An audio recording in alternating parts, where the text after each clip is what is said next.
Talavera. I'm the project manager for this project, and I've been accompanying many of you through all the wonderful community meetings that we've had.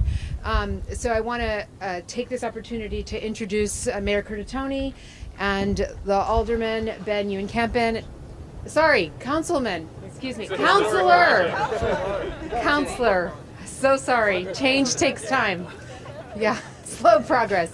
Councillor Ben Ewan-Campen and Councillor Stephanie Hirsch that have joined us today. They're going to say a few words, and then we're going to break ground on the new project, which will begin next week, and the park will be closed. Thank you. All right. Let's give Louisa a round of applause. I'm Joe Curtatone. I had the honor and privilege of being the mayor of this great city. This is the neighborhood I grew up in. I was sharing some stories. I actually broke my arm, for the record, jumping off that second wall. It was, but my family still lives here, and you know, growing up in the city, we don't have a lot of yard space. You know, parks are often our backyard. And I was explaining to Councillor Ewan-Campen, for me and the kids growing up in this neighborhood, these woods, these trees, this monument. You know, we were far ahead of the parkour craze even nowadays in the neighborhood. A lot of climbing, a lot of running around. But making this space accessible for everyone to enjoy is important to us. We have a lot of people I want to thank. First, the Ward 3 Councillor Ben Ewan-Campen. You'll hear from him shortly for his advocacy. He's a good guy. You can round of applause.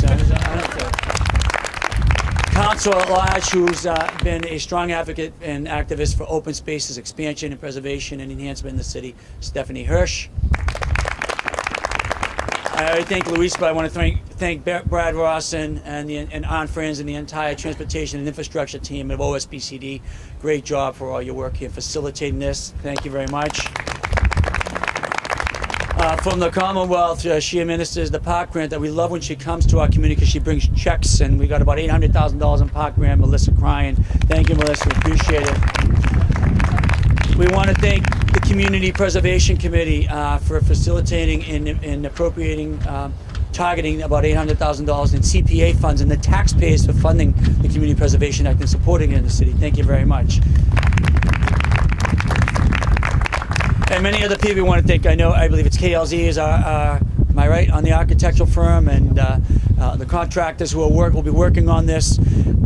Some highlights. One, we're going to be improving the pathways and the access to the entire park now that we've stabilized the monument. And that's really important because a lot of the footpaths and pathways are deteriorating because of time and overall use, and because of original design. So more people of different abilities will be able to, young and old, will be able to enjoy all of Prospect Hill Park. And this has been a tough year, the past year, for the trees in Somerville. Well, we'll be planting a net new 47 trees in this park. Am I right? Is that right? 47 trees. It's here for the trees. Yay. Trees. We're very excited by that. But we also want to thank all the neighbors, the taxpayers, everyone who's advocated for this space and other spaces around the city to increase our tree canopy and just to understand the importance of accessible open space for everyone. So without further ado, I'd like to introduce first the Ward 3 City Councilor, Ben Ewan-Campen.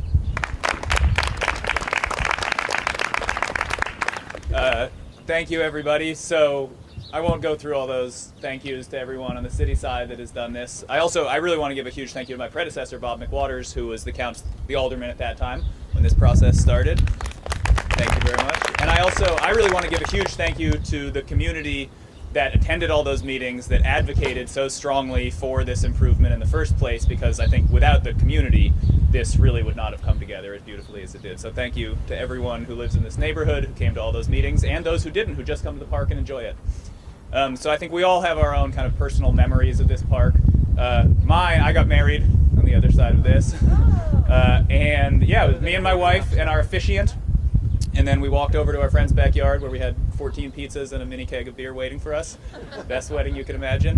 But I say that just because I think this park is so important to so many people. We have the long history, which I can't give you an accurate description of, but every New Year's we get together to celebrate it.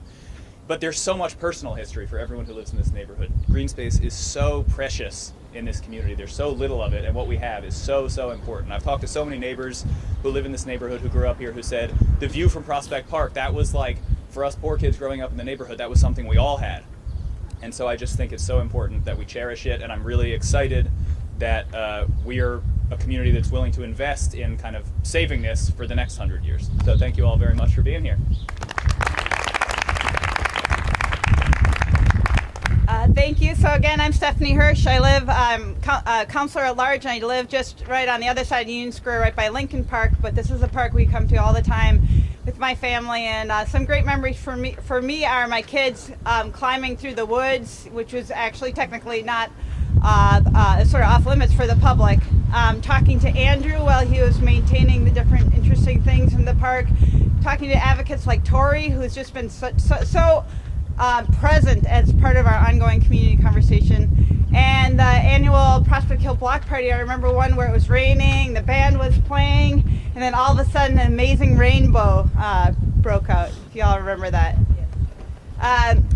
So groundbreakings are way less fun than ribbon cuttings, because that means you know your most favorite space is going to close. So, but you got to do the groundbreaking to get to the ribbon cutting. And you got to do the planning to get to the groundbreaking. So we can all look forward to when this opens up and we get to enjoy it and continue to enjoy it. So before we're going to invite some of you up to do the official photo, again, want to thank a few other people, only because she showed up. And I remember when Janine, you first moved to this neighborhood, if there was one activist or neighbor who really started changing culture up here. Well, who used to hang out here on the park? I told him I jumped off that wall and broke my arm. You didn't push me, I jumped. but you started, Janine and other neighbors started emphasizing the focus of caring for our parks and even picking up after your dog. In fact, she would chase you.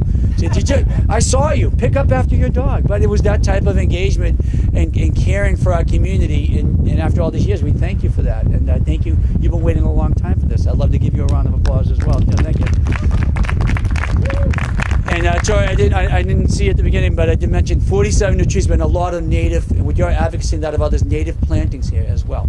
And we didn't thank the entire city council, which we should do as well, because they've been absolutely supportive of every open space project in the city, appropriating millions of dollars. And Stephanie had brought up, Councilor Hirsch brought up a good point. There's a groundbreaking, so much like the rest of the city, there's a lot of construction undergoing, and it's all for the good. We appreciate everyone's flexibility and patience during that time as we do massive roadway projects like down on Somerville Ave, or the infrastructure project along the Green Line corridor, or those bridge closures that are occurring around the city, or major park projects like this. We thank you for that patience. So without further ado, I'd like to invite all of you up. Let's take a community photo. Come on up. Everyone. Everyone. Lori, come get a shovel. Yes. Just tell me square. Oh.